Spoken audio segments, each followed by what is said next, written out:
حبك للأرض مداد ليكن يومك للشعب ودادا আসসালামু আলাইকুম ওয়া রাহমাতুল্লাহ। আজকের আলোচনার বিষয় হলো নেক আমলের মাহাত্ম্য। মহান আল্লাহ তার অসীম দয়ায় মানুষকে তার জীবনের উন্নতি এবং অবনতি সম্পর্কে অবগত করেছেন।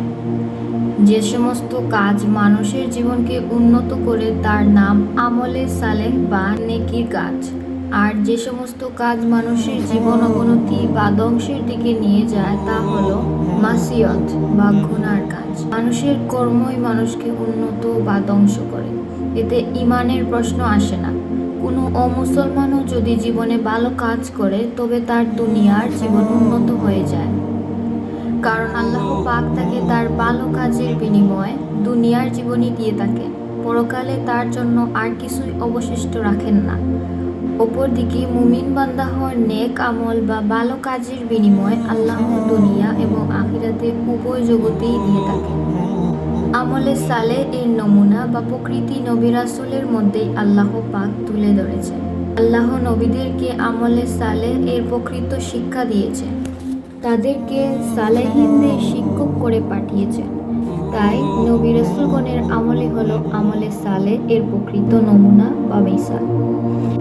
একজন মুমিন তার জীবনের ক্রিয়া কর্মকে নেক আমলে পরিণত করতে পারে তখনই যখন সে সত্যিকার অর্থে নবী রাসূলের পথ এবং পদ্ধতিতে অনুসরণ করবে, পূর্ণ আস্থা ও ইয়াকিনের সাথে নবী রাসূলের উপর ঈমান আনতে সক্ষম হবে। আর এই ঈমানের পরিপূর্ণ দিক নবী আল্লাহর প্রেরিত পুরুষ এতটুকুতেই সীমাবদ্ধ নয়, বরং নবীর সম্পূর্ণ গুণের প্রতি বিশ্বাস স্থাপনের সাথে সাথে খোদা প্রদত্ত তার সকল বিশেষত্বের প্রতিও পূর্ণ ঈমান ও আস্থা স্থাপন করতে হবে। তবেই একজন মুমিনের ঈমান পরিপূর্ণতা অর্জিত হবে।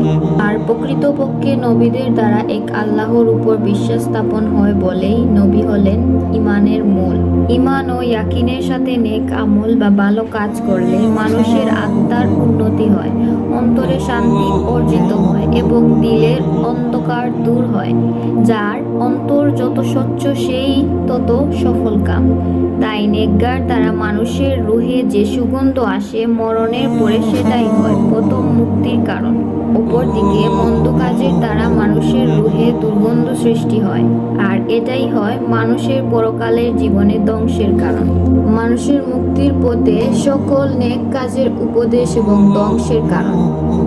সমস্ত মন্দ কাজ থেকে বেঁচে থাকার নসিহত কেবল অন্তর দ্বারাই অর্জিত হয়। তাই দিল বা অন্তরের সংশোধনী মানুষের প্রকৃত সংশোধনী। অপর কথায় রূহ বা আত্মার সংশোধনী মানুষের উন্নতির কারণ ও মুক্তির অবলম্বন। দিলের এই সংশোধনী অর্জনের শিক্ষাকে সালেহিনদের ভাষায় বলা হয় ইলমে তাসাউফ। ভিডিওটি ভালো লাগলে শেয়ার করবেন এবং আমার চ্যানেলটি সাবস্ক্রাইব করে রাখবেন।